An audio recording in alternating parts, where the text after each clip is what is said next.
Good afternoon, everyone. Good afternoon. Good afternoon. My name is Good afternoon. from the Institute of ICT Professionals. Welcome.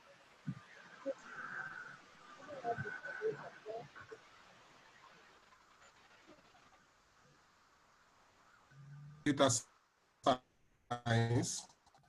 Our resource person is Mr. Emmanuel Asimadi. He is a data scientist who is currently working in UK, and he'll be joining us live from UK to take us through. Is our regular data scientist that has been giving us insight into data science for the past 2 years. And today we are going to go on our new discussion on coronaviruses in data science. A month ago, he was here with us on the first edition of that program, and then today we are doing the second one. So Emmanuel, welcome on board. Please take it from. Thank you very much. Yeah, so thank you, David. Thank you for having me once again. It's always a pleasure to interact with intelligent brains and also to be the person leading such interesting webinars for IIPGH. Like David said, this is the second or concluding part of what we did some time back, a month ago, on coronavirus and the application of data science. In the previous section, I sought to almost introduce to you the kind of framework to analyze data, okay, and then how the kinds of things we are doing with respect to COVID-19 sit in that framework. So I'll go over that quickly today, and then we go into more details on what we couldn't cover the last time, and also an updated version of what we covered in our first webinar. Okay. So thank you once again. Of course, I'm not going to introduce myself a second time, so I'll gloss over my introduction. My name is Emmanuel Asimadi. You can find me on LinkedIn at E Asimadi. So when you type, please up your volume a little bit. Up your volume a little bit. Okay. So when you type my name, Emmanuel Asimadi, you find me on LinkedIn. So my profile is there, and I'm quite noisy on LinkedIn, so it's easy to find me. Okay, so in this session, we are going to look at data science as a whole, and then how it applies to COVID-19. And COVID-19 has been a game of numbers, and the numbers, I think never in the history of a pandemic have we had significant view of numbers of people who are infected and where they are, when they are on a daily basis and stuff like that. So data and deriving value or using data to make decisions along the lines of controlling the disease and dealing with the disease has become something very significant. And I would say this is a field for people we call epidemiologists. They specialize in using statistics and data to manage diseases, okay? But just for the fact that it involves data and its application to health, for example, data scientists and people who analyze data also have a role to play, okay? So in this session, we'll look at that. I try to position what we are doing in a structure so that not only will we understand what data science is or how to use data science to deal with COVID-19, but we will gain a general understanding of how to use data science in other scenarios, whether you are working in operations or you collect data in a certain way that you want to make good use of. Understanding such frameworks and using COVID-19 as a case study makes it easier for us to see how we can apply these frameworks in other areas where data is interesting and valuable. Okay, so having spoken about the spectrum of data science and the various layers in it. We'll look at how COVID-19 analysis that we'll see today sits in those layers. Particularly, we'll speak to the diagnostic and the descriptive layer. And then we'll look at how one very interesting visualizer, his website, his information is beautiful, is using data to beautifully illustrate what is happening in COVID-19. And then we try to position how Ghana sits in that data set or that analysis. So you see that Ghana is playing quite favorably in that big set. And you can also argue that Ghana is probably also in an early stage of its COVID-19 development, okay? And then we look at a bit deeper. So having looked at the diagnosis, I was looking for a more advanced application of data science to COVID-19. And I came up with using contact tracing. So contact tracing as a graph problem. So we'll look at how graphs, which is a data model, lend themselves very well to sophisticated contact tracing. They don't solve the problem completely, but they are an interesting structure to use to solve contact tracing problems. And I'm hoping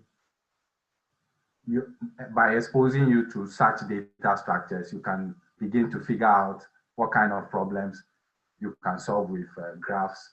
And graphs exist everywhere, so you should be able to find problems to formulate that are graph problems and that you can deal with in very sophisticated ways. The last part, we have just general question and answers and my thoughts on some of the open questions around the COVID-19 in Ghana and other matters. Okay. So I'll be pausing from time to time to take questions, and David will take those questions for me. So if you have any questions, we just leave those questions in the chat, and we'll take them from time to time.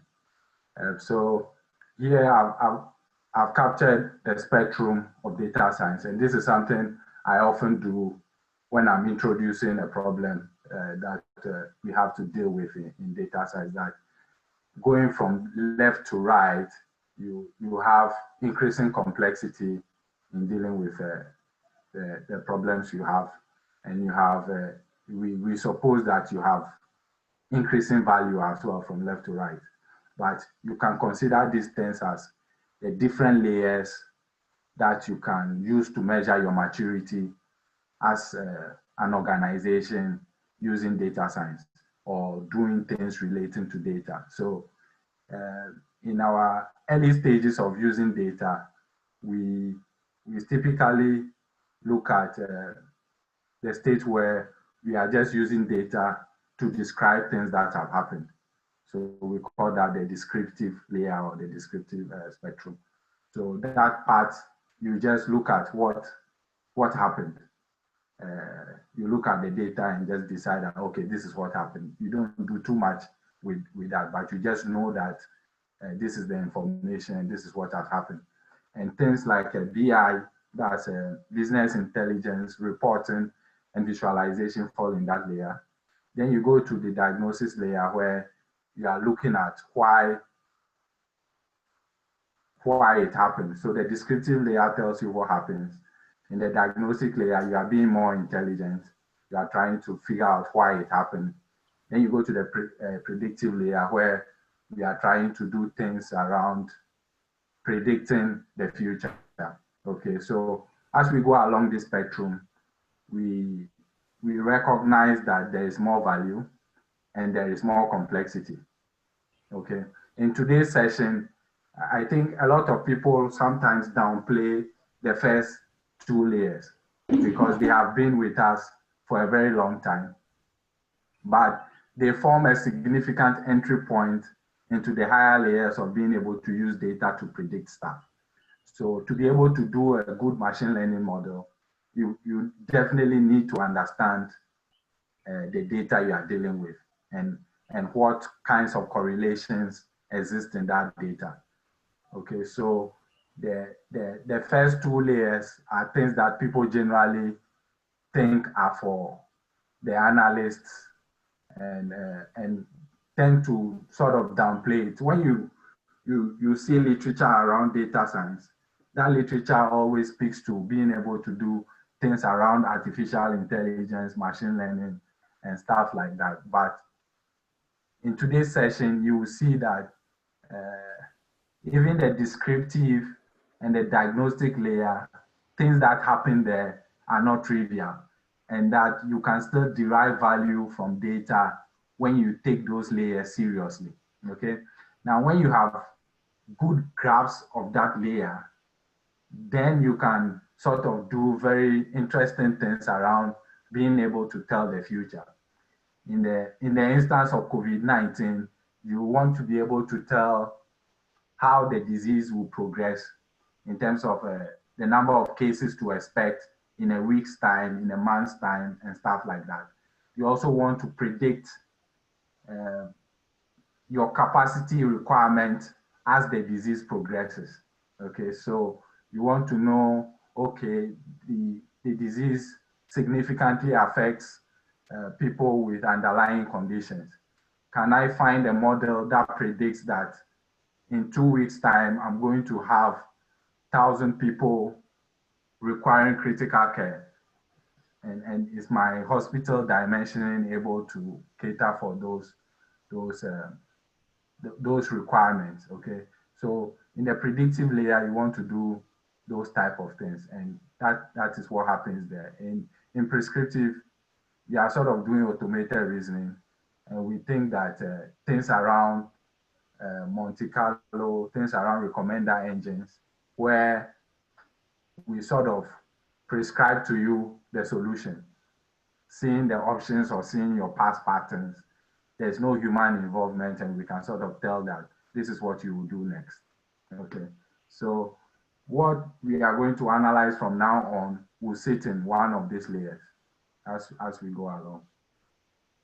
Okay, so I look at this visualization presented by Information is Beautiful, and it sits nicely in the diagnostic layer. We'll take a look at some of his very interesting visualizations, and I'm hoping you sort of get inspiration around the power of even the descriptive layer or the diagnostic layer of analyzing data. In this visualization, is analyzing the number of the average daily deaths, okay? And when you look at it, his color coding is showing how those deaths are growing over time, okay? So you can quickly tell that a number of the European countries and US are sort of controlling the average daily deaths to some extent. And you can see the orange ones are the likes of Mexico and Brazil are having their deaths growing over time, okay? Then here you have another interesting one. So he sort of makes visualization beautiful and functional, okay? And that's what you see in all of his work. And you see this, you can get his website on, you just Google Information is Beautiful, and you see what he does with data. So data is not supposed to be boring. that's what it is. So in this chart, he has this is some kind of a radar chart.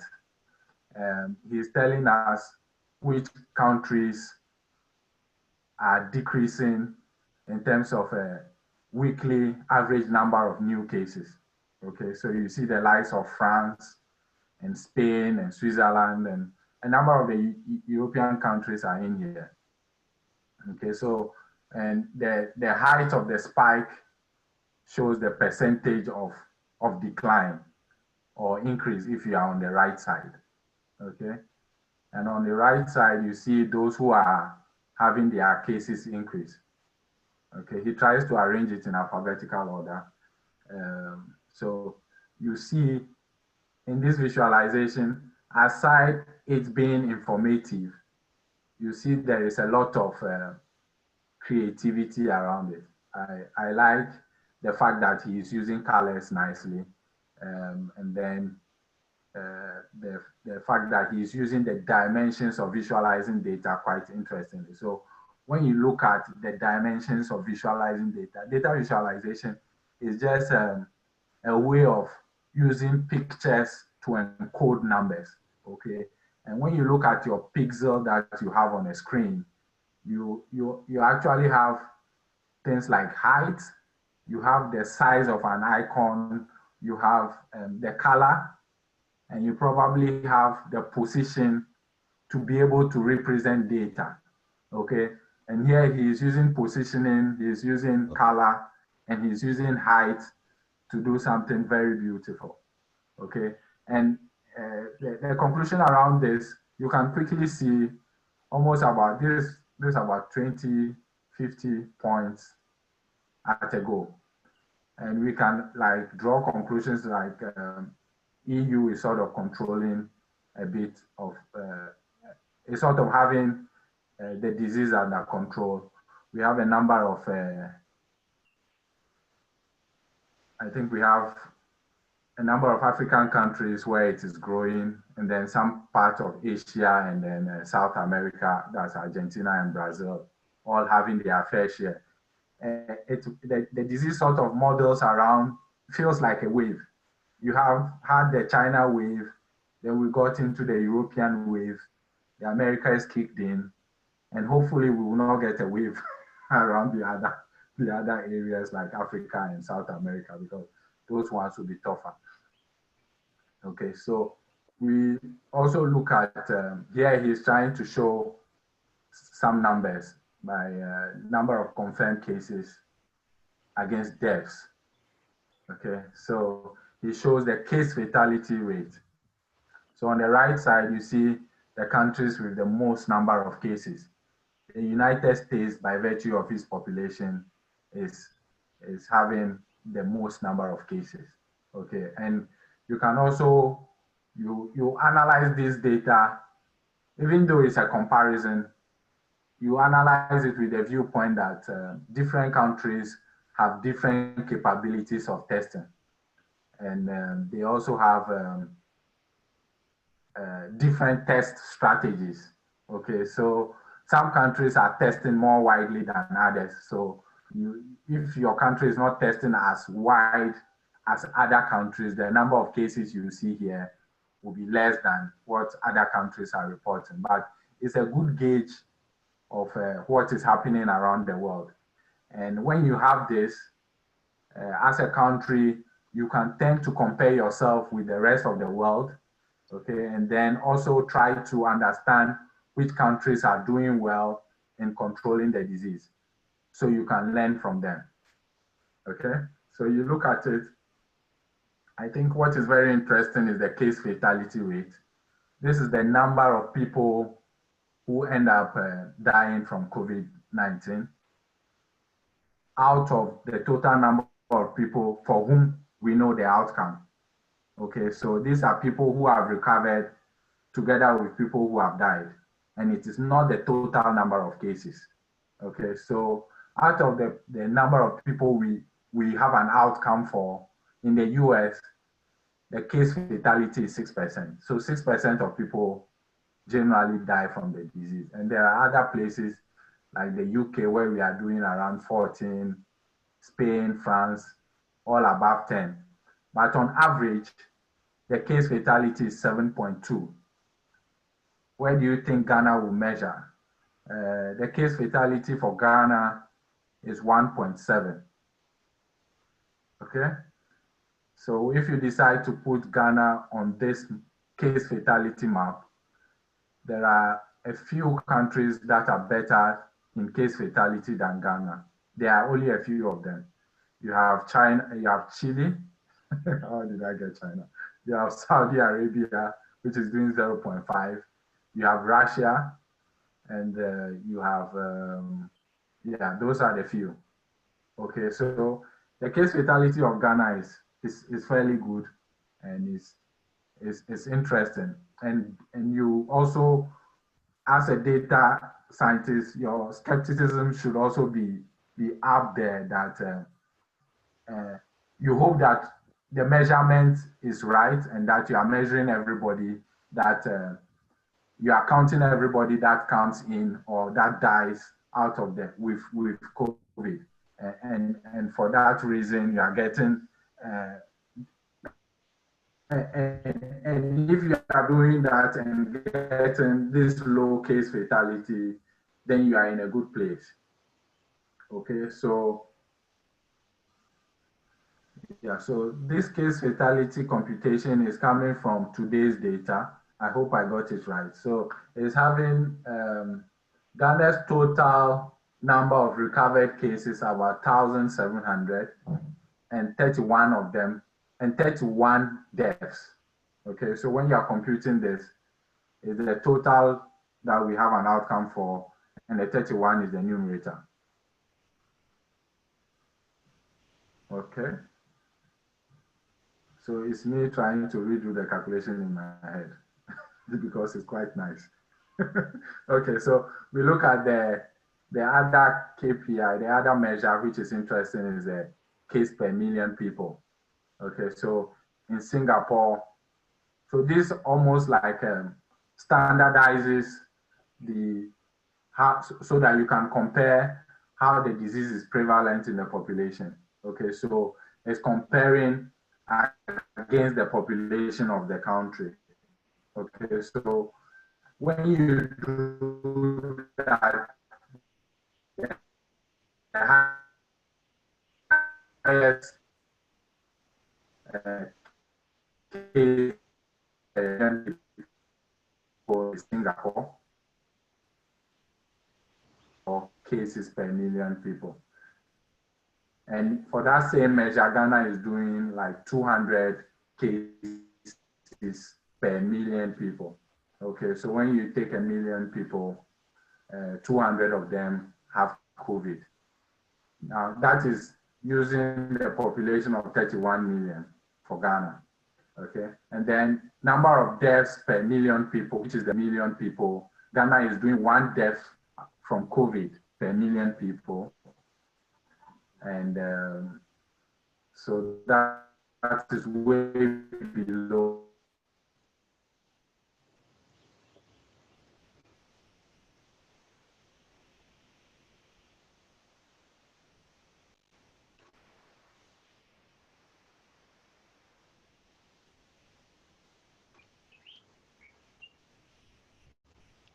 Hello, I can't hear anything. Oh.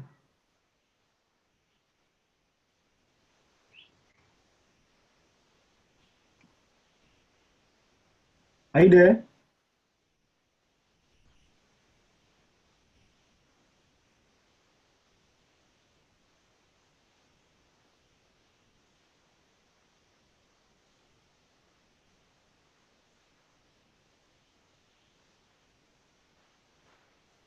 Hello? Can you hear me? Yes, I can hear you now. Okay. Sorry about that. Did you lose me for a long time? Not for long. Okay, thank you. So, very good. So, and then this is the part of data that is interesting. The fact that it puts you at peace. You know, when you have information, you are able to scope your problem so well, and you can now react accordingly. Okay, so for majority of the infections, this visualization tells us that 80% people have mild symptoms and will recover at home. That means that 4 out of 5 people will not need to go to the hospital to recover from COVID. That is reassuring. We can't see the screen. Ooh. Sorry. Let me get you the screen. Thank you. Okay. Can you see my screen? It's just loading now, I think. Okay. Right, it's back now. Thank you. Thank you very much. So if I go off or you can't see my screen, please do well to prompt me because I don't see my own screen. So so here you have 4 out of 5 people are likely to just have mild symptoms and then and will likely recover from home. Then you have a certain 13% that will require hospitalization, and a further 5 will need intensive care. Okay, so this is a problem well scoped. When you have such understanding of a disease or of a problem, you now start thinking about how you can predict that somebody will need critical care. That is now a predictive layer kind of a problem. How can I predict that somebody will require critical care?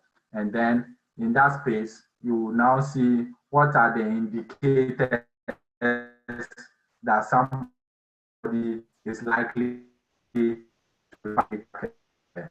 And that will depend around whether they have age, possibly their sex, and stuff like that. And this input into the prediction requires an input from the lower layers of descriptive and diagnostic analysis. Okay, so you need to do the initial exploration of the data to be able to know which questions are valuable to ask in a predictive layer. Okay, then here he also analyzes the age for 2 countries, UK and Italy. This was at the peak of their outbreak. And you can see that the case fatality rises with age. And this is also some kind of as you grow, the underlying conditions also appear. So age may not be the primary one, but probably it's just that those who are older are more likely to have underlying conditions anyway. Okay, but the disease disproportionately affects older people compared to young. When you look at the numbers, the current numbers, we see younger people dying. So in dealing with this disease, is about protecting your most vulnerable and also dimensioning your healthcare system to be able to cope with the influx of people requiring critical care. Those are the 2 things that this data can tell you. And we could go to the next.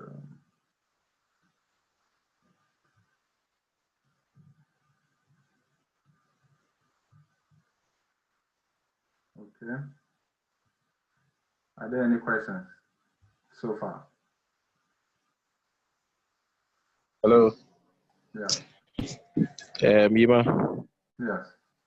I would like to ask a question concerning your rate of 4 out of 5 are likely not to see the doctor, but they can recover. I want to know, how is their the rate of infecting others if they are not likely to see to visit the hospital?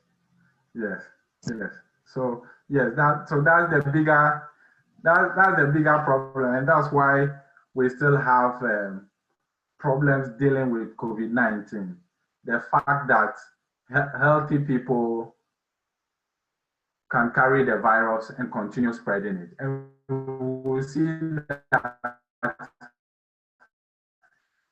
in a couple more slides where we look at the incubation period of the disease. I think the most significant COVID-19 is the fact that healthy people can spread the virus. Okay, and I think that is why we are still in this mode of having to deal with the pandemic. So it's reassuring that 80% of the population will not need, 80% of people infected will not require hospital treatment. But that same reassurance is what is keeping the disease spreading, because without lockdown or limiting people, those people will continue infecting others. Okay, and the impact, that the previous slide can be a bit misleading as well. It's good, but there is also the impact of the very small minority that need intensive care. They can clock your healthcare system such that those who require normal care will not have access to the normal care. Okay, so their impact, even though they look small, can be significant. Now, we talk about 5% or a certain number, but when you have a child reporting to a unit like intensive care unit in Kolebu, which we had recently, and in the neonatal intensive care unit of Kolebu, we saw that in the news recently. The whole unit had to shut down, okay, and the staff had to isolate. So you see the impact of just one person entering a health facility with COVID. It has that strange effect of taking down a whole unit. And so your already strained health infrastructure will now have to lose capacity as well. So that 5% you see is assuring, is reassuring, but it can create problems for your healthcare system. And so those are the things that we need to be aware of. And it's good you are able to point that out to us as well. That the healthy people are almost our nemesis in dealing with the disease. Because okay, a lot, Emmanuel, yeah. I have a question here. Mm-hmm. So the slide you showed, the next slide that you showed before, showed that we have 10% of the people having cardiovascular disease, diabetes 7.3%, and chronic respiratory disease. Now, statistics so far has shown that people of color are the most impacted in this COVID-19, especially in the West, if you look at Europe and America. Yes. So does that mean that people of color are prone to these diseases, or is just generally we are not healthy? Very good question. Very, very good question. So that's a big question, and actually in the UK and elsewhere, there is funding for research into that. Why people of Black, Asian, minority backgrounds are seen as the most affected by COVID. Okay, and there are a number of reasons, or there are a number of hypotheses you can create and test in that. Okay, one of them is what you have said, that they are probably people who have underlying conditions already. There is also the other one around the fact that their access to healthcare is limited, or they are probably not comfortable seeking healthcare services when they need it. Has it got anything to do with poverty? Is it like they don't have money, they cannot access healthcare, or they don't do regular health check, to see whether they have cardiovascular disease or diabetes? Yeah, so maybe in the US, you can say that will be a problem. But in the US, where people have to pay for healthcare services, you can say that can be a problem. In the UK, there's a national health insurance that caters for majority of people. So that might not be too much of a problem. But even in cases where people have free healthcare, there are cultural underpinnings and there are other things that prevent people from accessing the service even though it is free. And some of the health professionals tell us that. Okay, there is a third argument that is that speaks to the nature of the work these people do. Okay, so that third argument says that such people are more likely to work in the front line than other people.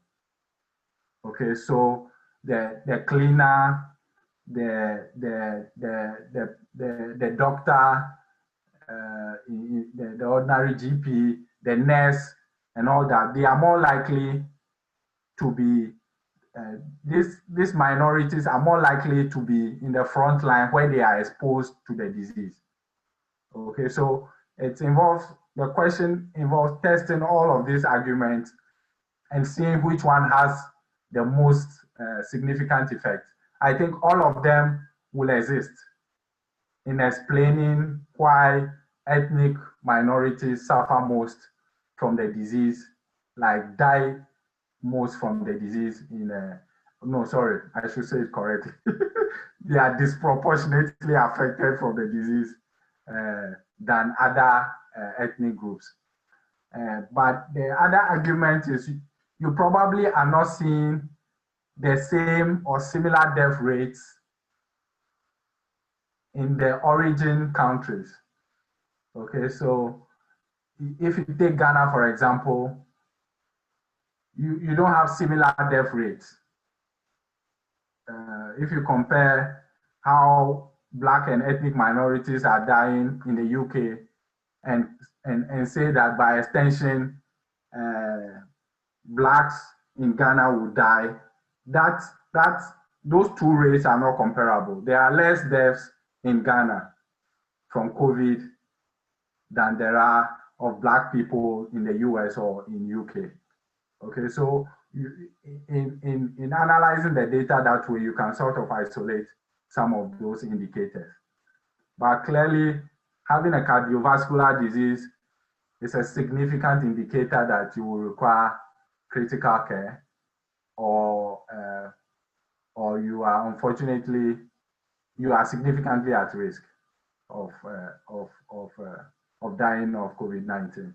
And when you know this, you try to limit your exposure to the disease. When you know this as well, you work to react quickly when you have symptoms, so that your chances of making it are higher. Okay, my computer is asking to restart. Sorry about that, but it will not restart. I'll get it to continue shortly. Yeah. Okay. So you look at this, and people having hypertension and the like are more likely to be affected with severe disease. And then when you look at what is on your right, okay, we are looking at how likely are you to have severe, or people who have died, how many conditions do they have? Okay. So you see in the first percentage, 48% of people who have died have had 3 or more underlying conditions. The more underlying conditions you have,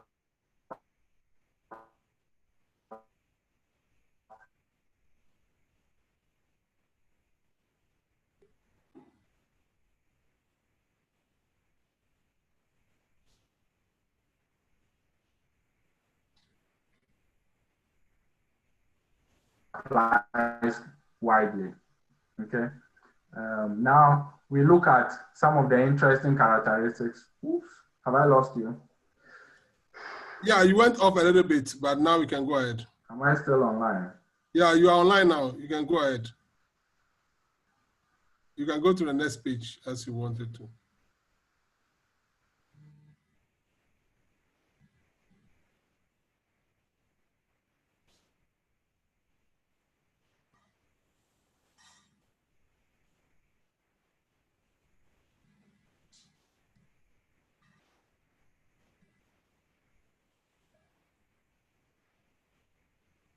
I think we've lost Emmanuel a little bit. Today his internet is acting up. Yeah, it's a special day, I think. Yeah. Can you hear me? Can you see my screen? Yeah, your internet is acting up again today. Yeah. You can connect back your screen now. Okay, sorry about that. Okay, so yeah, can you see my screen? It's loading. Okay, and so we are still talking about the diagnostic layer or the descriptive layer. We are just describing the characteristics of the disease, understanding the disease, and almost like knowing how we can deal with the disease and formulating questions for the upper layers, which are predictive layers, okay? Now, if you look at the disease, in understanding the disease, we can also decide to compare it with other diseases. In this chart, which we saw the last time, this is the fatality rate of diseases. On the, is that a vertical axis? The y-axis is the fatality rate. And then on the x-axis is what we call the R0. That is, it's a measure of how likely one person, how many people one person is likely to infect, okay? So if you take, for example, the disease tuberculosis, which most of us have heard of, one person is likely to affect 2 people, and the death is around 10%. So 10% of people who are infected die. Okay, so the worst kind of disease you can have is the one that will be in the upper right quadrant, if I'm thinking right. So the worst kind of disease is the disease that has significant fatality and significant ability to spread. Okay, smallpox is one of them. And smallpox has an interesting history of being able to unite the world to be able to eradicate it. So you have the US and Russia putting down their differences to work together to eliminate smallpox. That's how powerful that disease is. You are probably familiar with Ebola. Ebola has 50% fatality, okay? And its spread is around 2%. Now, knowing all these characteristics, you can now begin to form an idea of what COVID-19 looks like compared to these other diseases.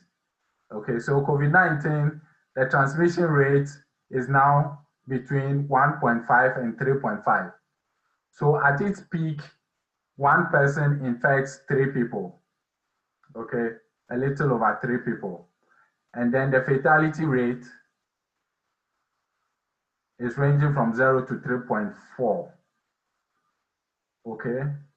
So that's interesting, that how likely people are to die from the disease.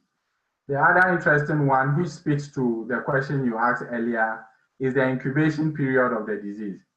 This interesting chart shows the incubation period of various diseases from the start date of infection. Okay, so the first one, the Norovirus. The viruses are quite stubborn. The Norovirus, which is a vomiting bag, on the first day that you contract the disease, you are capable of giving it to somebody else, okay?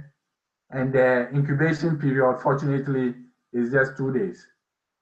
So you look at pneumonia, you look at another popular one in children, which is the rotavirus. There is a vaccine for children for this virus. Its incubation period is 4, okay? Now, if you come to our the current outbreak, which is COVID-19, the incubation period is suspected to be 14 days, sorry. And from day 1, we think the person is infectious. So healthy people can infect other people. Where the likelihood of infecting other people is highest is from day 2 up to day 8 or day 7, okay? Let's compare that with Ebola. And Ebola has an infectious period or incubation period of 21 days. I'll remove the first day, so around 20 days.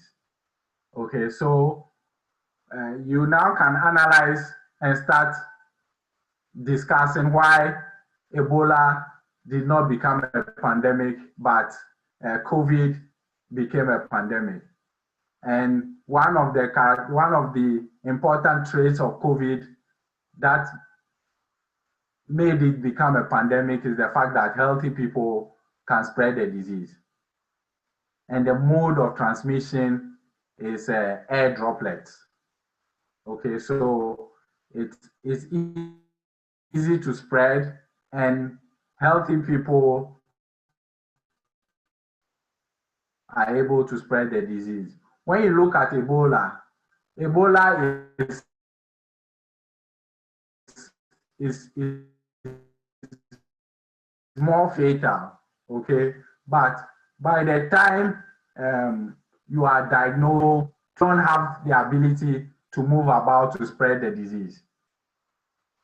Okay, so those two characteristics sort of influence the spread, the ability of the disease to spread. Okay, so Ebola, by virtue of the fact that the sick person, the person who can transmit the disease is significantly sick and almost bedridden, serves as a way of limiting how that disease can spread. Okay, I'll take the next slide. The beauty of it. When you click next, nothing happens. So, Emmanuel, so does that mean that the most dangerous at this point is the coronavirus because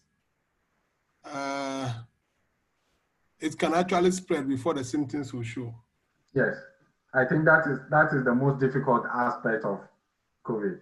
So SARS and MERS, all of them, normally, you can only spread it after the incubation period. So the others, a number of them, the one we are sure of, the one I am sure of is Ebola, that by the time you are capable of spreading it significantly, you will be bedridden. Okay, yeah. There are some of them, you show symptoms, you can move around, especially the flu-like one. Right. Okay. Like the SARS is also in that category. You show symptoms, and when you are in the most important or limiting factor in your ability to spread is whether you are healthy when you are spreading it, or you will be bedridden by the time you are capable of spreading it. Okay, and this visualization is also interesting. So you have the different types of face masks and their effectiveness. Okay, so he speaks to silk being 54% effective in protecting you. There's linen. So these are the different materials you can use for face masks. So there's a dishwash towel, which is 72% effective. Cotton blend, polyester and what is that? If you don't know the material, you can't pronounce it, right? This is polyester and something. It's 70% effective. So there's the general thinking that wearing a mask sort of limits the spread of the disease. And as countries are going out of lockdown, a lot of them are putting measures for social distancing and limiting the spread of the disease with face masks. Even in Ghana, there is the rule that to be in public, you have to wear your face mask and stuff like that. So this gives you an indication of how effective your face mask is. Now, I think a lot of us and around the world, we are settling for the fact that we are going to have COVID-19 for the long haul. And it's going to be a case of limiting the spread to levels that make contact tracing effective. Okay, so when we use lockdown to reduce our R0 to below 1, okay, we think that if the R0 is below 1, it limits, like, the spread of disease is almost controllable.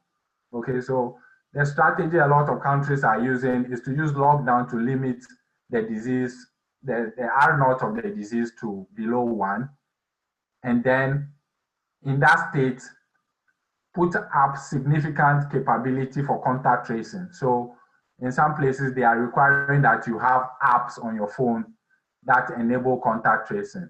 The likes of Apple and Google have also come up with a very secure and privacy conscious way of doing contact tracing.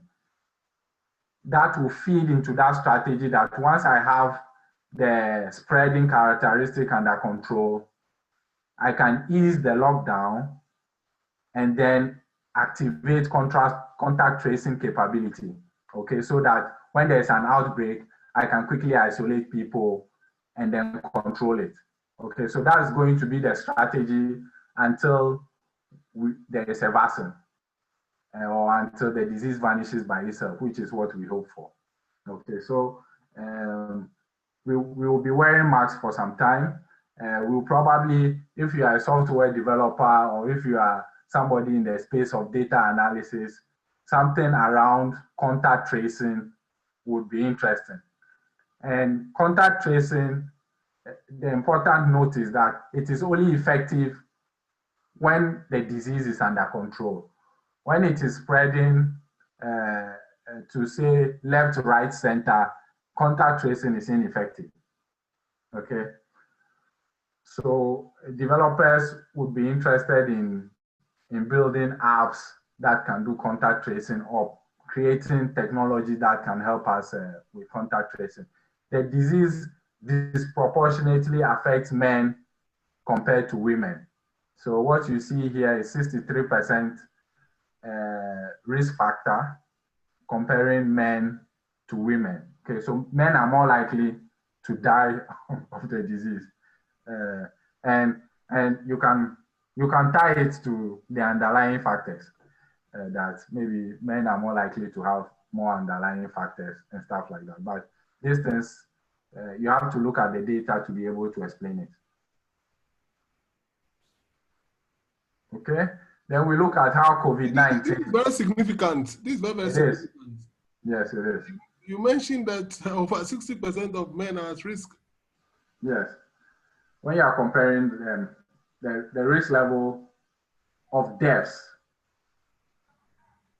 Okay, so earlier slides showed the various, diseases like cardiovascular, diabetes, and all that.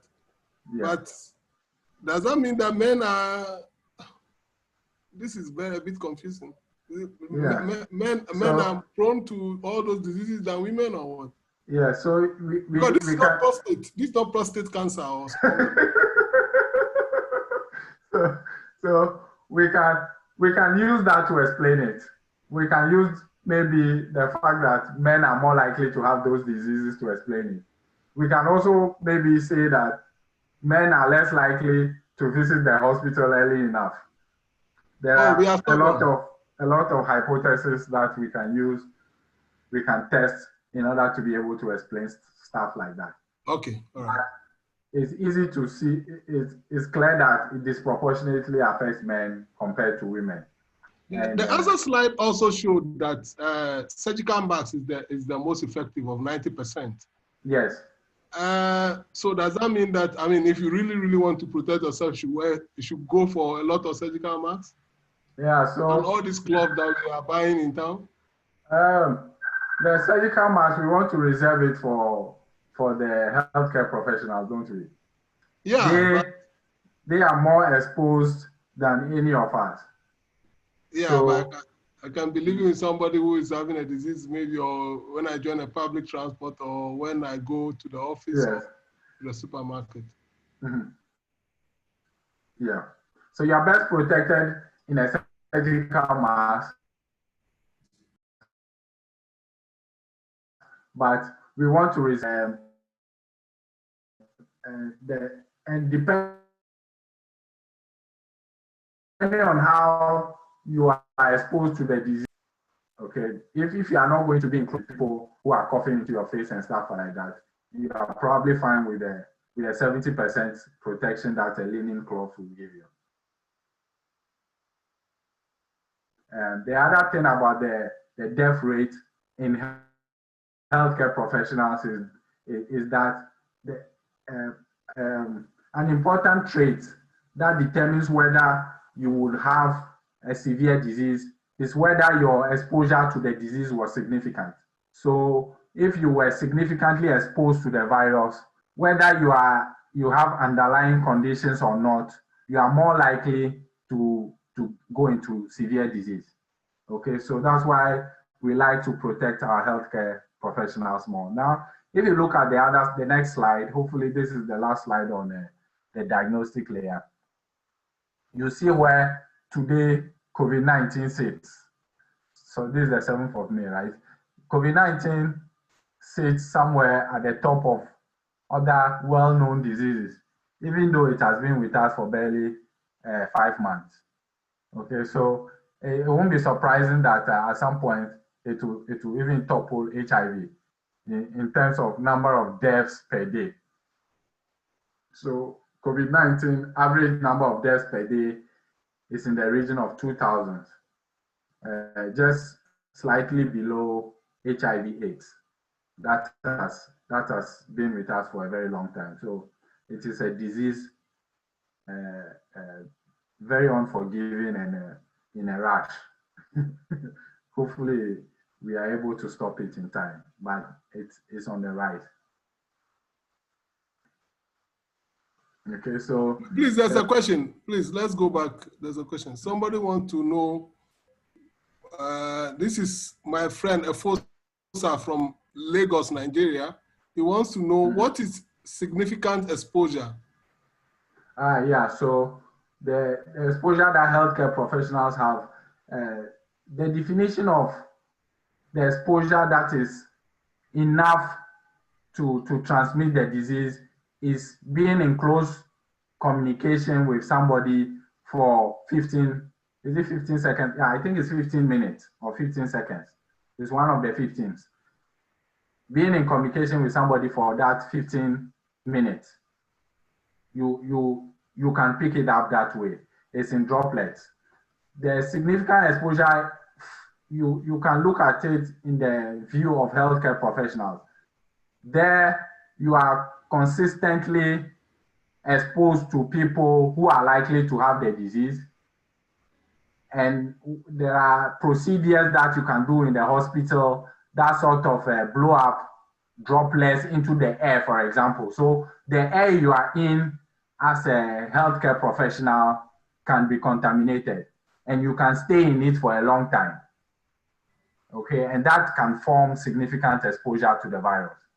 So if you have been exposed to the virus for a long time, they tend to talk about it in terms of the dose of the virus.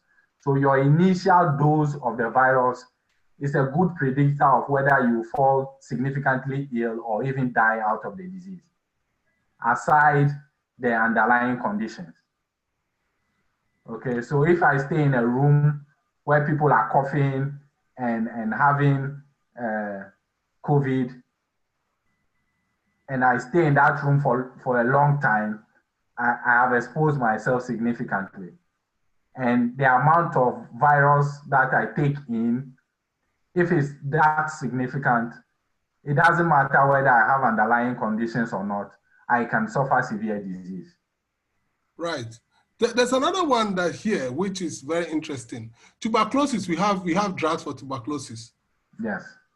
But it's still killing 3,000 people a day. Yes, there are drugs that almost, I think they limit the disease.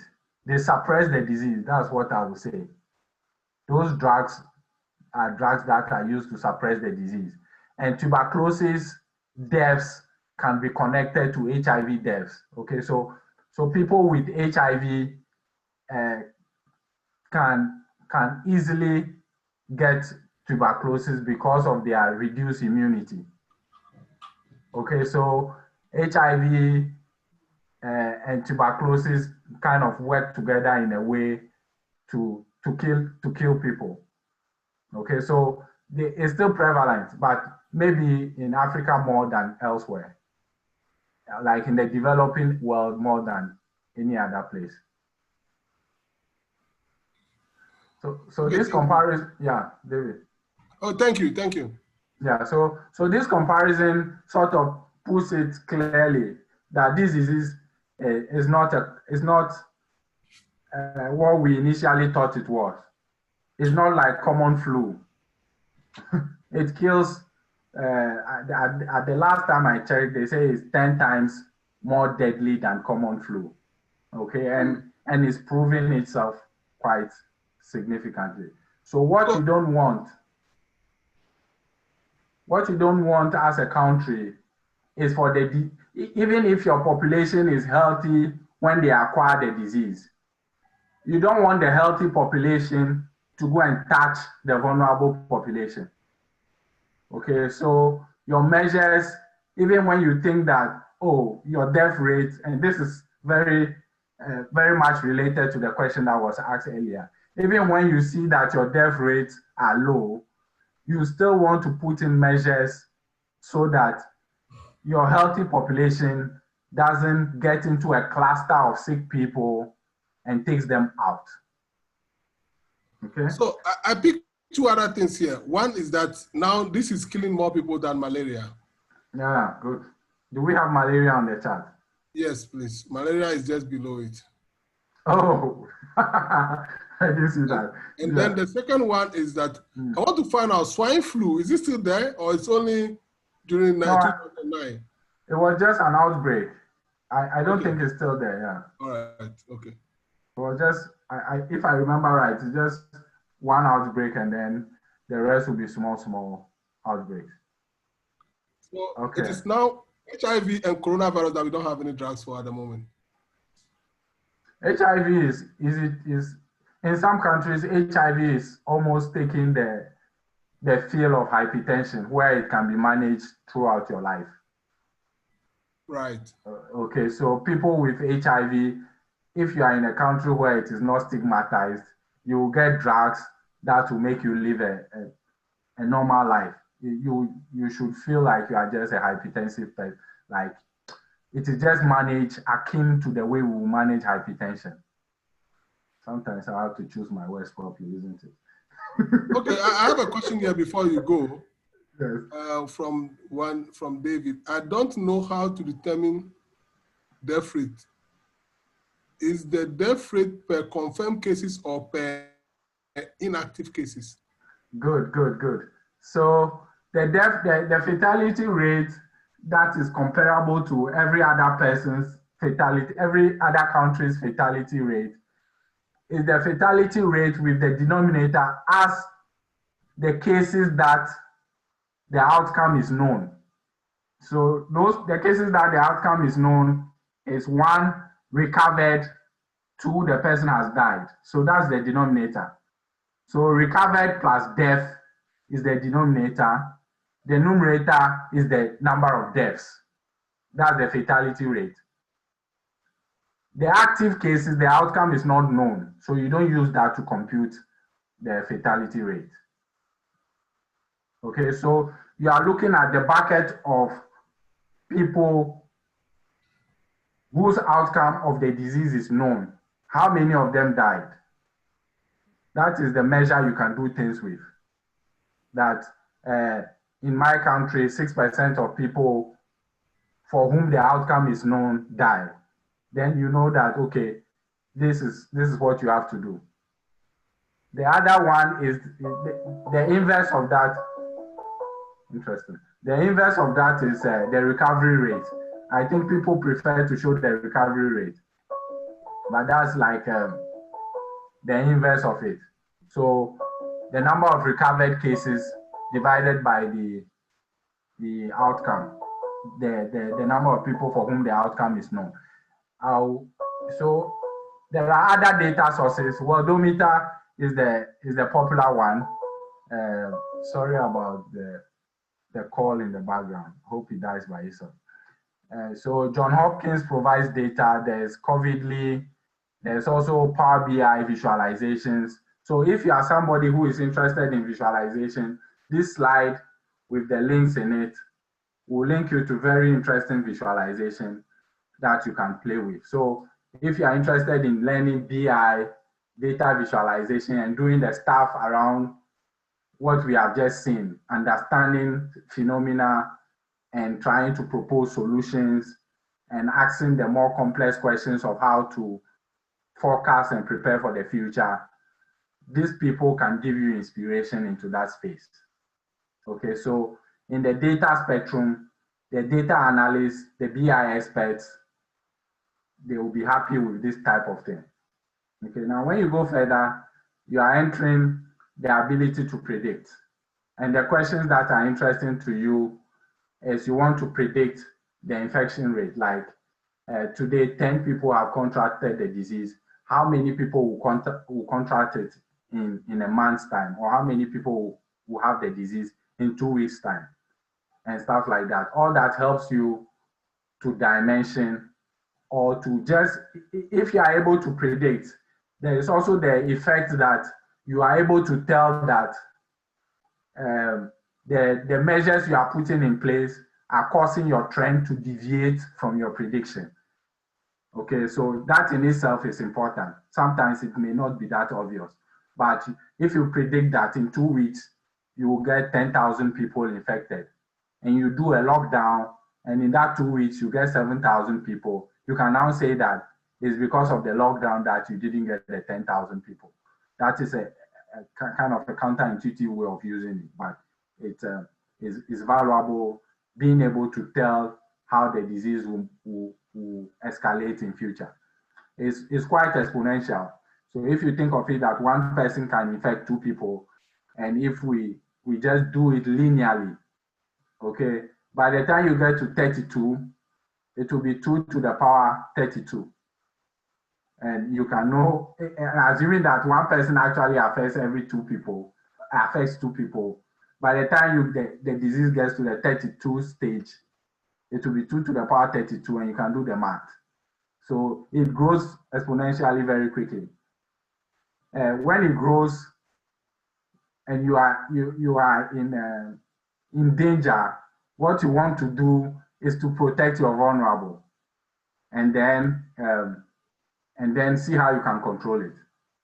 Okay, so other use cases is to predict that somebody will require intensive care, so that you dimension to pick the person up, to pick all the people who require intensive care. There is the use case where, like in China and some other places, they use X-ray of the chest to diagnose the disease.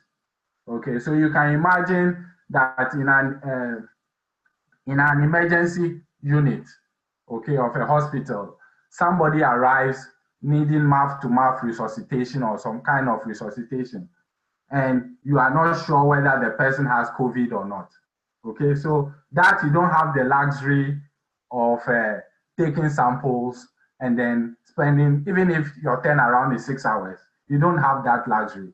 Okay, so such ability to use X-ray image, which is a short time, who takes a short time to take, using X-ray images of the chest to predict whether somebody has COVID is a classical use case of artificial intelligence, which is image analysis. And some places have used it to diagnose COVID-19. So COVID-19 at some stage presents as pneumonia, and the X-ray of the chest can determine whether this is actually COVID-19. There is also the advanced use case of information retrieval.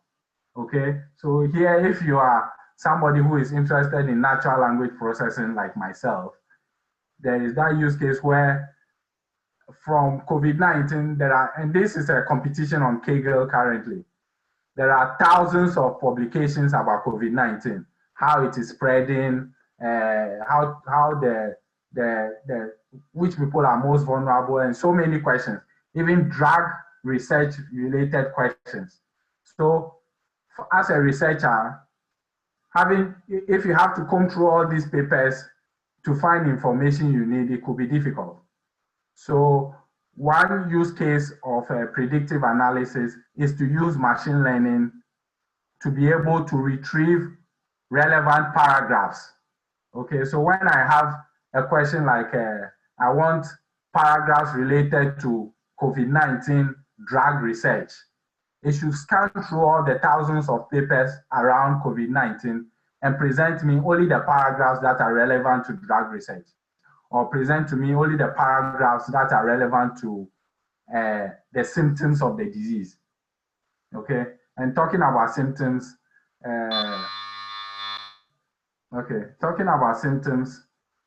you know the symptoms: dry cough, we have difficulty in breathing, and there is also the very common one these days that some medical professionals have experienced, where they say they lose the sense of smell.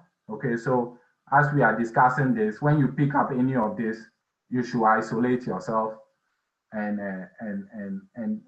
be responsible with how you interact with people. Okay, so there's the loss of smell. Some people even go into the case where they lose taste as well. So in Africa, the disease presents almost like malaria, except for some of these few things about difficulty in breathing and loss of smell, ability to smell, which is something as a doctor you have to be sensitive to, so that you can distinguish between malaria and COVID-19. Because if you can't isolate COVID-19 quickly enough, it will take out your whole hospital. Okay, so this is the possibility and a predictive layer. Okay, so when we go to the next, I hope you can still see my screen.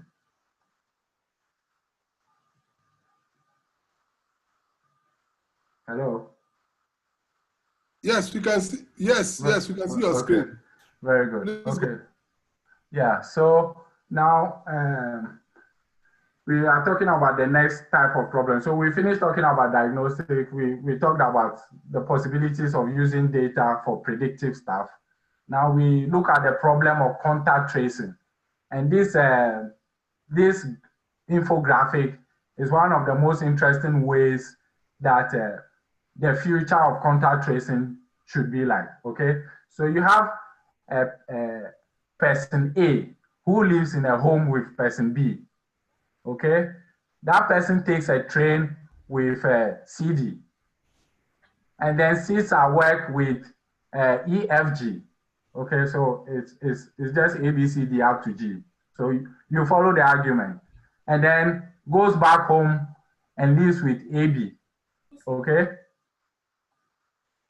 Now, if A wakes up with a fever, what do you want to do? If A wakes up and we test and is confirmed to be COVID, what do we want to do? We want to now contact trace and find everybody A has been in contact with. So you have to find CD, which are the people he sat in with in the train or the trotro, the people he worked with in close proximity. So you want to find EFG. Of course, you want to find B, who is living with him or her at home, okay? So with contact tracing, the problem is for us to, once we know A has the disease, we want to instantly send a signal to everybody he has been in contact with. And also, to some extent, warn HI that they were close to somebody who had COVID. So when they have symptoms, they should isolate. And that is the approach to sort of limit the spread of the disease. Does that make sense? Please go over this one again. Okay, so in contact tracing, when you find that person A has the disease, you want to look at his history at the time that he's an active transmitter of the disease and find everybody that he has been in contact with. If you look at the person A we see now, that person A was at home with person B, okay? And then took a train with CD, worked with EFG, so in close proximity with those people, and came back home with AB. The next day, when we find out that A is sick we want to message everybody he has been in close contact with. And then tell them to self-isolate or minimize their interaction with people.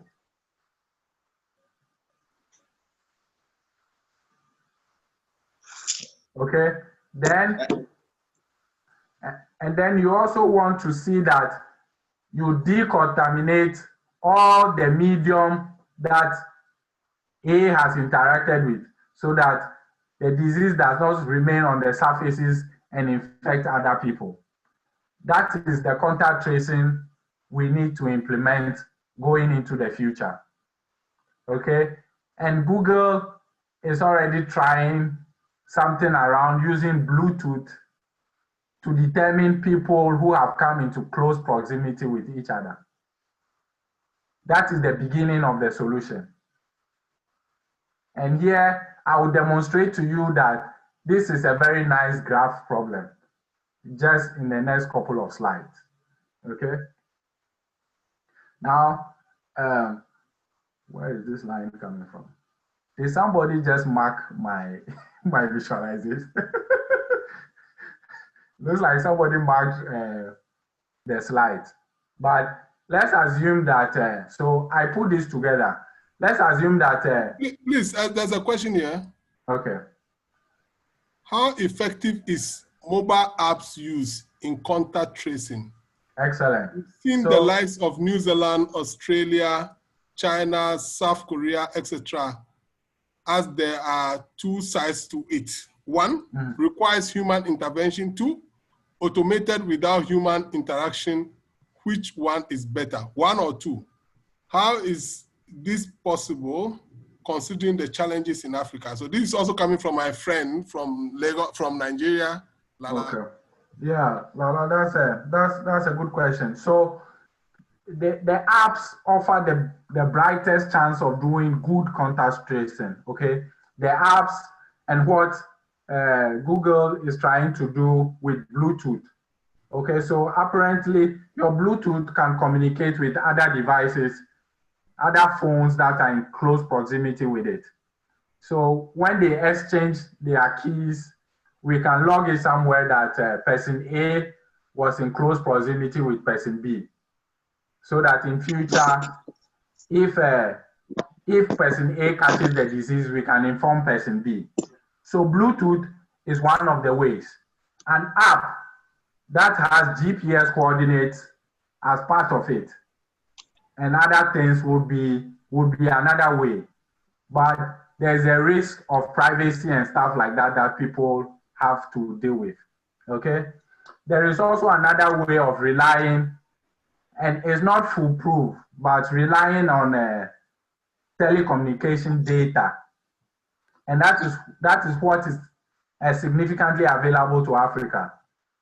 So it will be things around telecommunication data, and if there are measurements in the telecom network from what we call location updates that tell where people are. It might not be precise, but if it can tell where people are, or can tell us that this person was in this location, we can then begin to manually prompt people that, oh, we noticed from your records that you were at location A. Did you actually contact people in location A? So that we do contact tracing there as well, because people don't generally remember where they were in the last 14 days. Okay, so that speaks to data that is available to the different societies. Okay, if you are an advanced economy where smartphone is trivial to have, then an app that Google is doing with Bluetooth is nice, or a third-party app that is actually contact tracing is a good idea. But if you are in places where feature phones form the majority of phones that you have, you can't talk about GPS, you can't talk about smart apps on the phone, then you have to rely on telecommunication data to be your best proxy to contact tracing. Okay. So, yeah. So Lala followed up up again and said, how about concerns with privacy and data protection? Very good. So what the partnership Google and Apple have put together is the most private one. So, and it's 50-50. It's a chicken and egg situation. So you give up information for the prospect of getting information.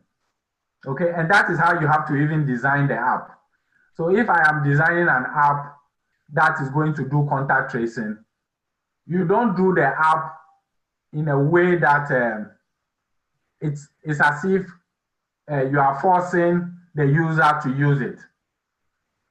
The app should benefit the user. And in this case, the benefit to the user for which he will be willing to give out some of his or her privacy will be that if you have been in contact with somebody who has COVID-19, I will notify you if you have this app, okay? And I will be willing to give up some of my privacy to get the notification that I joined the bus and the person next to me had the virus. Okay, so there should be a benefit in having that app, okay? And the app can also have things like advising people and giving people other useful information to incentivize them to have the app. Yeah, so there are some other things like, well, if the privacy of the person who is the patient or the carrier can be protected. So I enter a bus and after that, I'm told that, look, the person you are sitting or close to in the bus Yes. is actually a carrier of the virus. So go Yes. get yourself tested. Yes, it's anonymous enough. That is enough. But if they start saying that, oh, you actually entered the bus with David Gowu and actually he's a carrier, so go get yourself tested. That Yes. may be a bit of a problem. Yes, so There's a question here. Okay, so it's a contribution actually from Sylvester. He says that in Africa, we can use triangulating between cell sites for contact tracing. yes. So I think you mentioned something like that earlier on. Yes, I but that is think the most perfect. It's a effective different question. in Africa is to use the data coming from the mobile network operators, because every mobile phone that is active is reporting to the mobile network operator their location every 1 hour, and they are able to actually trace to know where you are moving from one place to the other. We can remove the personal data from it and use the big data for some of this analysis. And I know of some organizations that are actually having some of these softwares. It's just a matter of our government accepting some of these things, and the mobile network operators, of course, being able to either sell this data or provide this data to third-party companies to be able to work with. Yeah, that makes sense. Yeah, so I think that the best bet, and I think the most effective way to contact trace would be through the telecom data, because you don't have to put in any new infrastructure or significant new infrastructure to be able to do it. Yeah. Okay. Yeah. So in China, they have cameras. If the Bluetooth, I have to turn on my Bluetooth on my phone. Otherwise, you're not going to know that I'm around the place. And with the app, it's even worse, because if I don't have the app installed, then I'm off the radar. Yeah. Yeah. So if you think of it, they say an active app like the WhatsApp app. Yeah. Okay. It's the world 80% of the world's population. I don't remember it quite well. It took all these years for 80% of the world's population to be on that app. So, an app that is as widely used as WhatsApp can even struggle to acquire 80% of the population. Yeah. Okay. So you can. That data is even lower because China is not using. Very good. so you can. China makes a big part of the world population. Yes. So you can imagine how the uptake of an app for contact tracing will be like. Okay. If it's not exciting, nobody will care about it. Yeah. Yeah. So, Okay. so, Let's continue. So now, if you see the problem we saw in the previous slide, it can be formulated as a graph problem. Okay. So a graph structure is essentially a structure with nodes and edges. In this example that I'm showing you, I've represented the structure using Neo4j. Okay, it's at the bottom of the page. Neo4j is one of the graph databases. And so we can remodel the situation of contact tracing as a graph problem, where we say that Johan was in church, Kofi was also in church. And this is a simplified view of the problem. So don't don't start introducing the complexities yet. This is just for us to understand it, because when you say they were in church, their being in church is only relevant if they were in church at the same time and they were in close proximity in church. Okay, so this node, let's just assume that they were in church at the same time and they were in close proximity with each other. Okay, so that's the representation. Johan and Kofi were in same church at the same time, and then Emil was also in that church. Emil also happened to take a bus with another person, Oye, and then Emil maybe is a headmaster for a certain school that Esinam attends. Okay, so this is a naturally occurring relationship in life. Okay, now let's just assume that one day we happen to test Kofi and Kofi is positive for COVID. When you are able to lay out the data in this way, it becomes almost trivial to solve it. It becomes just a query, and what we call a sci-fi query in Neo4j. You are saying that I'm looking for a person called Kofi who was in a certain medium, okay, whether it was a bus or a church, whichever medium he was in, I'm looking for him. I'm looking for all those mediums, okay? And I'm looking for people who were in the same medium M as Kofi, okay? And I want to output all of them. When you look at the double P represents potential people who were infected. It's just a variable. I could call it anything else. And when you do this query, it brings out these two people. These people are Emil and Johan. If you go to the previous slide, is this one. Emil and Johan were the people who were in church with Kofi. Okay? And you see just these two lines of a query, that's contact tracing for you. Okay, it's almost like once you understand the sci-fi language, you can do a lot with it. Okay, so you just ask the question and it brings Johan and Emil, and you can message them that you have been in close contact with somebody. If you show symptoms, either self-isolate or seek medical attention. Okay, and this is just the very first fruit of being able to lay out the data in a graph. Okay, now the most difficult question is around being able to create this graph, and that is the biggest part of the question. It's not the querying of the graph. How you source the data that Johan and Kofi were in the same church and they were in close proximity with each other is what becomes the significant problem in this case, and not the graph structure itself and querying it. But you see how a graph structure lends itself very well to contact tracing. Okay, now when you can even begin to think about other more advanced queries. If in future you have a lot of church nodes, okay, the nodes are what you see as the circles. Every graph structure, or most graph structures, have what we call nodes, which are nodes, and edges, which are relationships between the nodes. Okay, so if in future you find that a lot of the time the medium or spread is the church.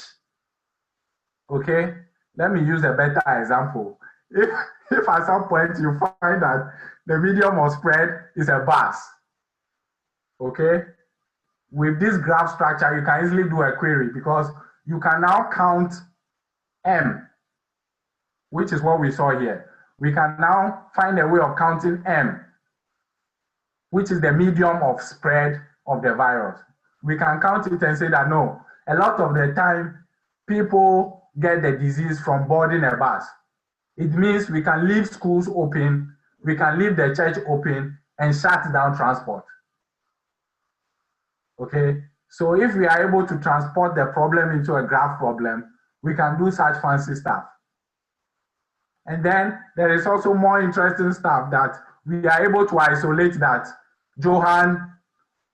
Kofi, who was infected, was in close proximity with Johan and Emil. But for some reason, Johan did not get infected. Okay, then we start understanding the transmission of the disease even more, especially when we have a camera view of it. Okay, we will begin to see that, oh, okay, they were together in church, but Johan was wearing a mask. So by laying out the data this way, a lot of possibilities just come up. Very interesting possibilities. Okay. We need a lot of data scientists to be able to do a lot of this work. So I think the biggest problem, the biggest challenge on this is collecting the data and putting it out as notes. Determining that person A has been in close proximity with person ABC is not going to be trivial. But once you have it as notes, you will be in a happy place. You will control it very intelligently. Okay, at present, we are guessing that schools will be vulnerable. We are guessing that church will be vulnerable. We are getting that public places will be the places where it will spread most, where people. But we don't have any empirical data to prove it, isn't it? No, we don't. Okay. Yeah, Someone is asking a question here. Is there any plan for our people who live in the village and don't have smartphones? Okay, so that is about when you're going to use an app. But if they're using feature phones that can just connect to the node and we are going to take data from the telecom networks, then we are still good to go. But we still know that there are some people who don't have phones. So it means that our accuracy will still have some defect. Maybe some people would be out. Yeah, David, you want to cater for the majority. Yeah. Yes. And a lot of these things is called the 80-20 rule. That's right. You don't want to worry yourself with the long tail that is complex to deal with. Yeah. If you have the majority under control, you can deal with the long tail later. That's right. That's right. Okay. I think that answers the question from Joseph. Okay. So this is the graph structure as the one of the most favorable data structures for contact tracing. Is there any question around it?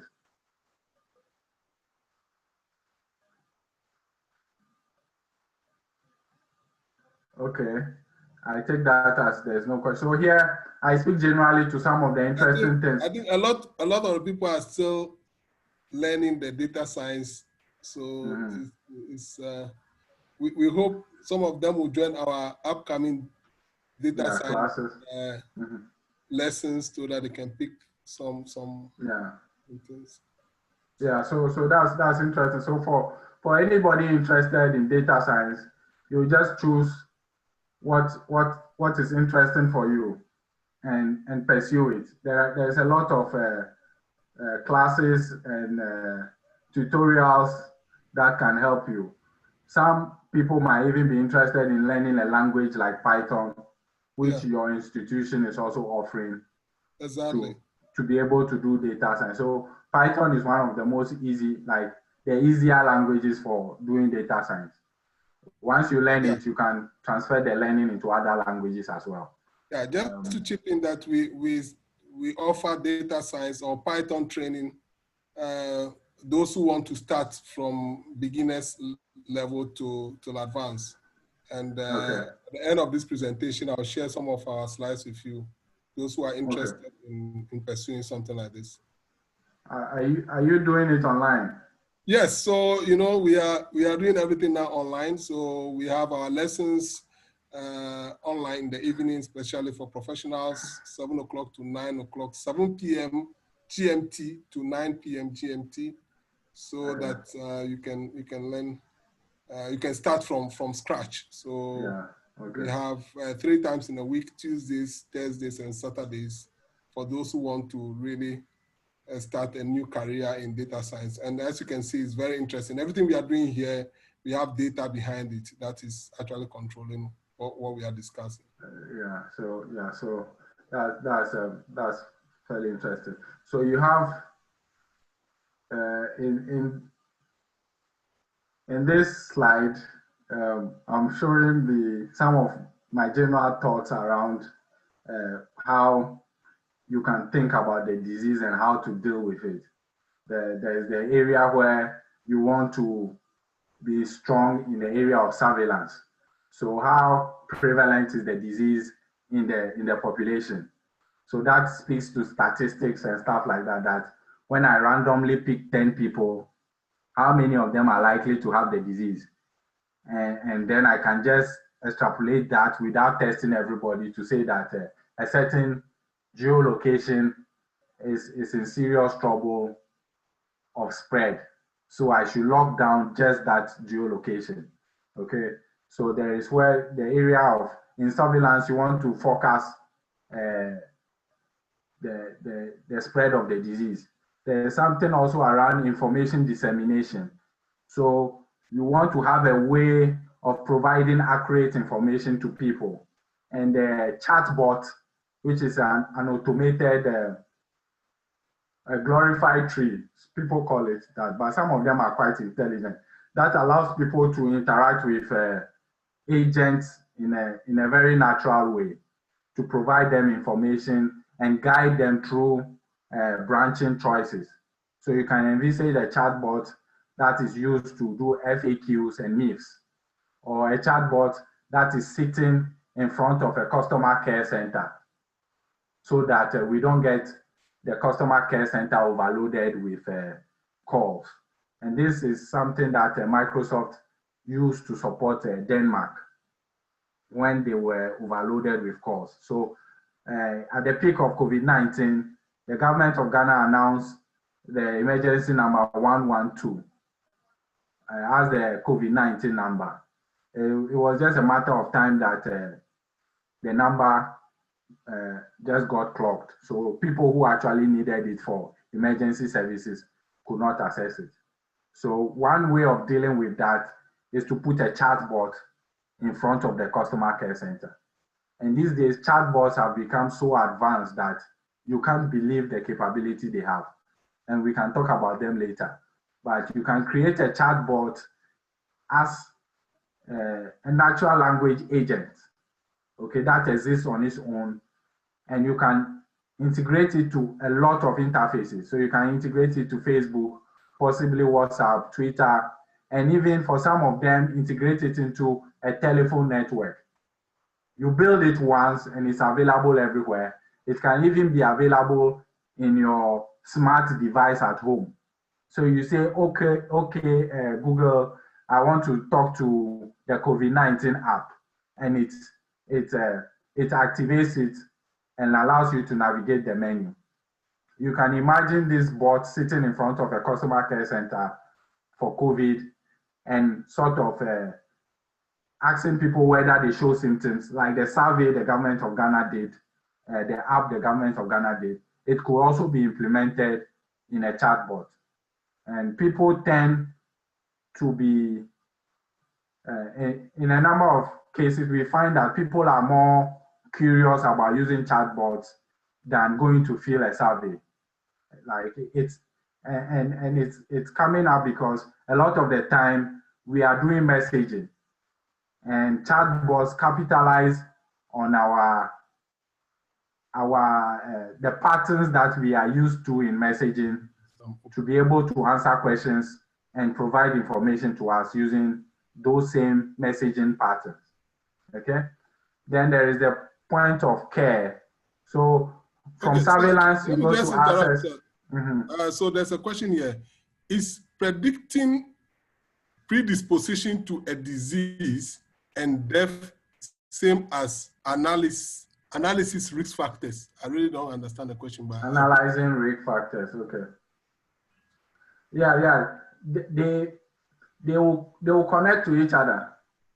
So when you analyze the risk factors, you will see the risk factors is like what we saw around the cardiovascular disease and all that. Okay.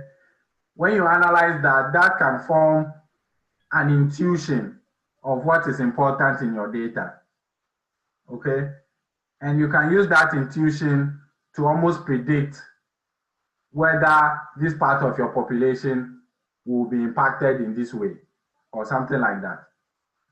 But analyzing risk factors is the beginning of forming the intuition you need to predict. Okay, so when you, I hope I've answered that question. Hopefully I have. So when you look at the structures I have, the pillars I have, it's almost like going from outside in. So we do good surveillance so that we can isolate people quickly and prevent the disease from spreading, okay? And where people need access, we want to be able to give them access to the information center and route them efficiently to the nearest healthcare center so that they can be dealt with.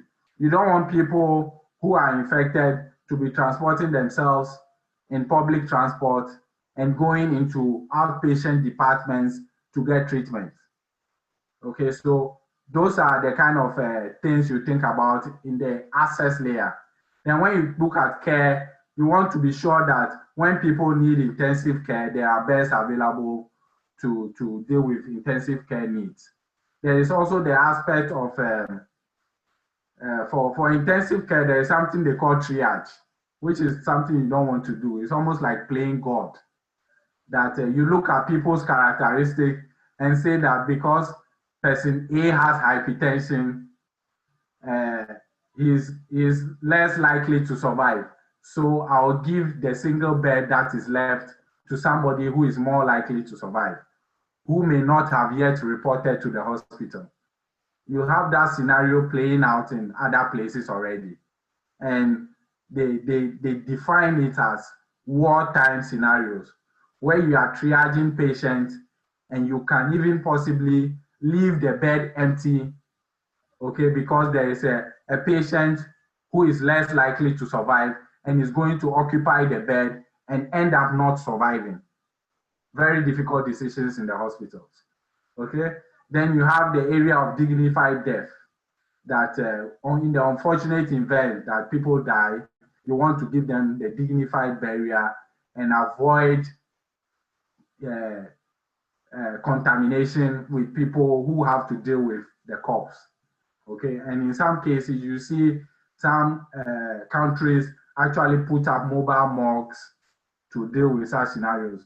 They are unpleasant things to say, but it is even more unpleasant when you have body bags and you don't know how to deal with them. So it's something you have to think about, and we hope this doesn't get there, but if it happens to get there, the preparation should be able to deal with it. Okay. So what are the interesting questions? Okay, so there's a question here. Research. There's a question here. How effective is contact tracing in dealing with COVID? And if there are any margin of errors per suspected cases being traced? I think this person joined a bit late, so we dealt with this already. Okay. Maybe you can just give us a 1 minute. Yeah, so for contact tracing, it's effective when the rate of infection is low. So when you are at the beginning of your spread, you can actually break the chain by doing good contact tracing and isolating people quickly. And that is what you want to do. Everybody and their approach to contact tracing. a lot of the time it is manual. Okay, so you speak to me if I've shown symptoms and I've tested positive, and I tell you the places I've been to, and then you trace it backwards. Okay, so it is only effective when the spread is not haphazard. Okay, so if the spread is haphazard, I have probably touched somebody, I don't know where I got it from. That person is so chaotic that when they tell you they are contact tracing in that scenario, you know they are not doing anything with it. So contact tracing is only effective. Yeah, the manual one is always going to be have a lot of issues. Yeah. So contact tracing is only effective when the disease is under control to a large extent. And in places, they say that the measure of that is an R0 that is below 1. The spread characteristic that is below 1. That one person affects less than one person with the disease. At this stage, it's almost impossible to have that. Yes. Okay, so the interesting questions that are open in Ghana are, what is our R0 rate? Is it still 2.5? If you know this rate, can you just explain the R0 again? I mean, the R0 is one of the most important measures in controlling the disease. It is the measure of how many people one infected person can infect. Okay, if person A has so if we say COVID-19 has an R0 of 2, it means that one person averagely affects 2 other people. Those 2 will also each affect 2 other people. And those 2 affect another 2 people. That's how it grows. Okay, so on average, one person affects 2. If we say the R0 is 2. Okay, so as a country or as somebody who wants to control the disease, you want to know what is your R0 rate. How many people does one person averagely affect? Now, if that number is below 1, you are happy, because eventually it means one person does not multiply. So eventually the disease will die down. If it is above 1, it is a growing rate. Okay, and we are told that an R0 of less than 1 supports contact tracing very well. So if contact tracing is good, we can break the chain quickly, so that when person A is sick, he will not go into a bus and infect other people. Now, there is also the question of how effective, so these are significant research questions, and I'm just posing them. There's the question of how effective are the speculative drugs. Donald Trump has mentioned hydroxychloroquine. There is also the immune booster that Noguchi Memorial Institute came to deny that they are not interested in, the COAFX. Then there is the most popular one in recent time, what Madagascar is touting as a cure or a preventive medicine for COVID-19.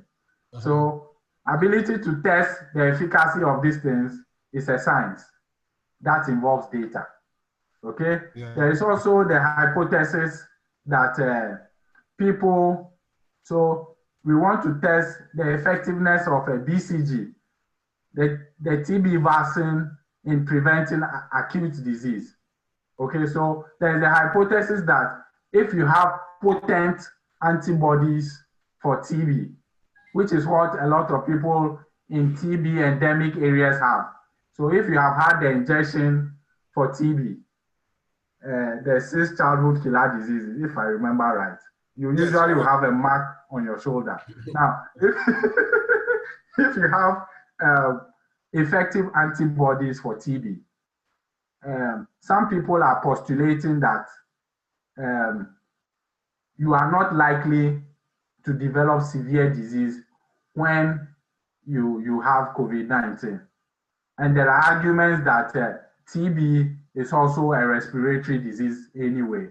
So it probably has something that can prevent the acute pneumonia and things that happen leading to death in COVID. So these are hypotheses worth testing. Okay. So when you test and it's a valid hypothesis, then you know how to deal with the disease. It means you have an additional arsenal in your weaponry to know that if the person has TB antibodies, they will not have acute disease. So you will not bother making intensive care facilities available to them.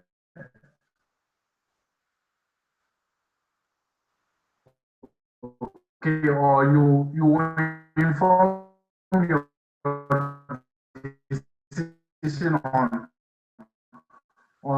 if two people are competing for resources, you will give it to the person who needs it more. Okay, and then there's what that rate, the rate which we saw.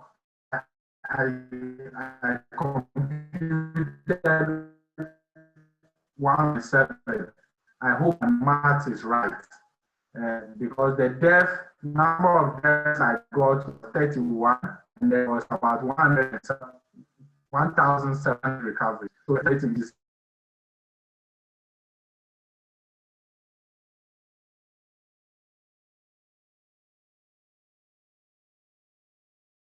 So So yeah, I think I have to share my screen again. Yeah, I think your network went down a little bit. Yes, I'm sorry about that. There are a lot of Zoom calls. I have a very nice background. Nobody commented on that. Oh, it's very nice. So what are the key rates? As a country, you are interested in key rates like your R0. You are interested in the fatality rate. You are interested in the things we store in the diagnostic stage. Okay, so I think it is at this point that we ask the government and the custodian of the data to share the data in a way that people can use to bring up meaning. Okay, meaning that benefits people, that benefits the population. Okay, and that is an appeal that will be interesting to pursue. In the Ghana Health Service has now built their own website for visualizing the data. That is a good step, but it is not enough. The data backing the visualization itself should be available. And it should be available at the granularity and detail that we have seen. You see, all the data we have seen, there's no personal information in it. But the kind of intuition, the kind of understanding of the spread of the disease we have formed is significant. And it can inform how an individual behaves and avoids getting infected or even developing acute disease. Okay, so it's almost like a civic responsibility to publish the data right so that scientists can derive meaning and make that meaning available to the population. Okay, I have a question. I think, but this one, maybe our friends from Nigeria, if you look at the data, if EFOSA or LALA can help us, Nigeria is recording about 192 deaths out of 6,400 cases. And Ghana recorded 31 deaths out of 5,900. Is there any data, any information that can help us understand why we have this big difference in the fatality? If you have any information, you can share with us, EFOSA or LALA.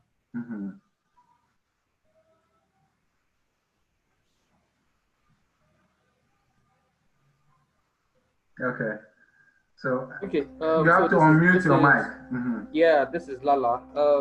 Just a quick one. I think from our side in Nigeria, and maybe EFOSA would have more information to this. Looking at the stats that was published last night, from the NCDC for Nigeria. So basically, you're looking at the total number of about 36,000, roughly almost 37,000 testing has been done, which is just an increase of about 1,500 compared to the previous day, right? And the number of active cases is still about 4,400. But I think the issue with us is our capability of doing proper testing. We don't have that capability widespread yet. I think the director of NCDC also mentioned the fact that they need to start getting people that can help with testing and contract tracing. Which is why I was asking that question about the app, because we're still doing it manually here. So you need to get the manifest of either a transport company or offices or whatever, and then manually find ways of saying, oh, this person sat next to this person, and then go and visit the person or call them up and say, oh, do you have symptoms? Things like that. So it's still being done manually, and we don't have that capability to test and contact trace in a large scale. I think that's the difference between the numbers you're seeing. Okay. But I think that's a very good observation. It is improving now compared to a month ago. I think now the testing, we are getting more from the Nigeria Disease Control Commission than now, right? Yes, they're testing more, but if you look at it per capita, it is still extremely poor. Yeah, right. Very, very right. Okay. So I think you, in that instance, you'll be looking at number of tests per population or something. Yeah. Yes, that's what we're looking at. Okay, that's interesting. Thank you very much. It's a very good observation, I think, and I think the WHO emphasizes testing. And Nigeria is my second home, so I'm always concerned about what is going on there. So they emphasize. Ghana is my second home as well. So they emphasize testing a lot. So that's an important observation you made. I think it is testing that breaks the chain. So if you can test quick enough and isolate the person, they are less likely to infect other people. And in Ghana, Ghana has a way of testing that increases the capacity of the testing center. I've forgotten the name, but it has been in the news recently, where they almost multiply the capacity by 10 by using that method. And it's an interesting one that I've read about in the past. So those are things that we can learn from each other, so to say. The resources I've used, or interesting resources for this webinar, is the open research data set. So if you feel like you want to try your hands on machine learning problems, there are a number of them on Kaggle relating to COVID. There's a data set in BigQuery for COVID as well, Google BigQuery. If you like Power BI, this link might help you. If you want to do something with Kaggle data science, learn data science, you have that. There are other things here. There's chatbots with Dialogflow. They are interesting resources that you can play around with.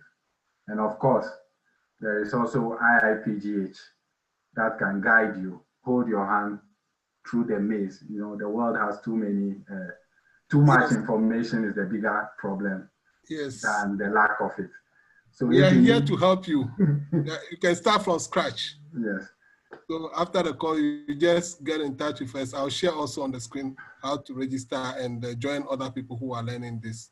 We want to build a big data science community.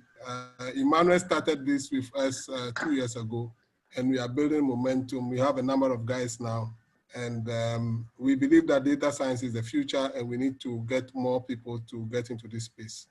Because if we can analyze our data properly, we'll be able to find solutions and especially predict what will happen.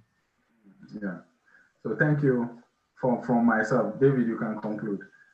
All right, nice. Thank you very much. So we'll leave 5 minutes for any questions before we wrap up.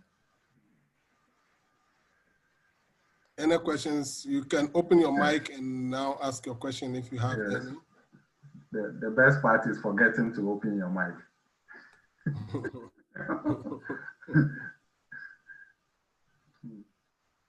If you have any questions, please open your mic and then ask your question. Yeah.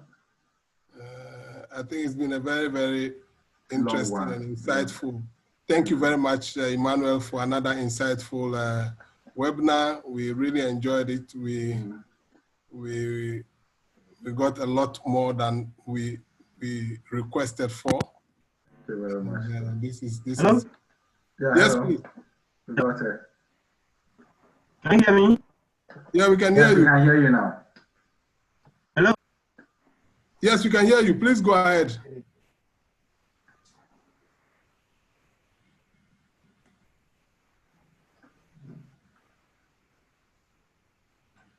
You are loud and clear.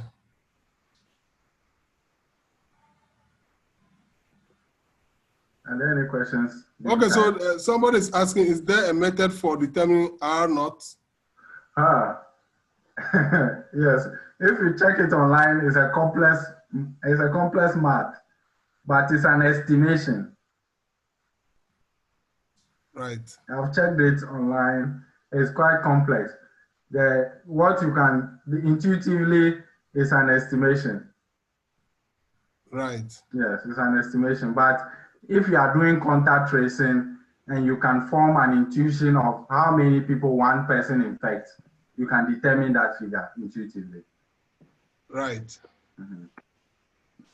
So thank you very much. This is our beginners program. We also have for intermediates, those who want to learn data analytics and machine learning.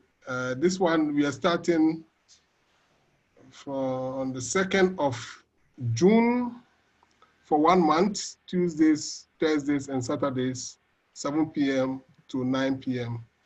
We already have a lot of people already registering. So if you are interested, please get in touch. You can reach out, can contact us on any of these numbers below, and we'll be ready to assist. I can put also my number in the chat room. So people are asking whether they can get a presentation. Yeah, I'll make it available. I'll make it available online. You will find it either on my LinkedIn profile or my website, datanix.ai. Yeah, please drop it in the chat room. Okay. Drop it in the chat room so that. I'll make it available. So yeah, you will find it somewhere. Yeah, so drop your link so that people can find you online or something like that.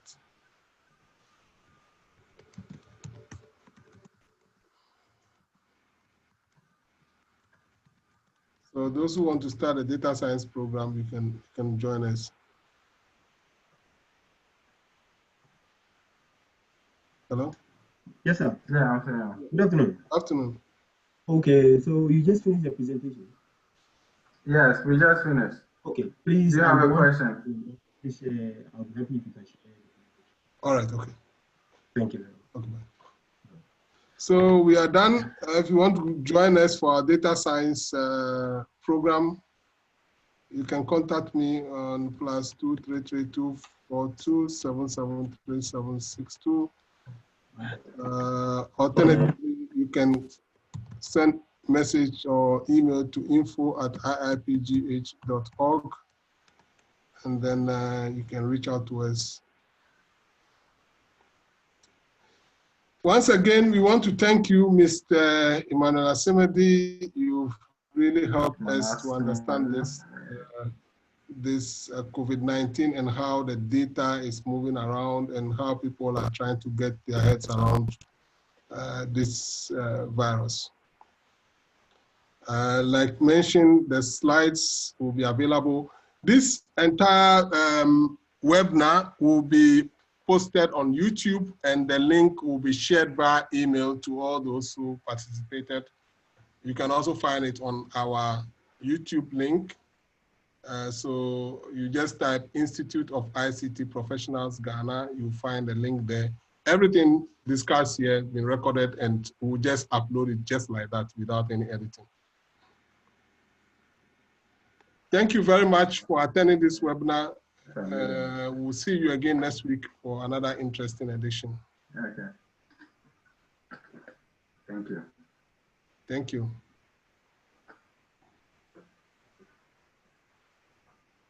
Thank you all for coming. Thank you all for your attention. We'll see you next week.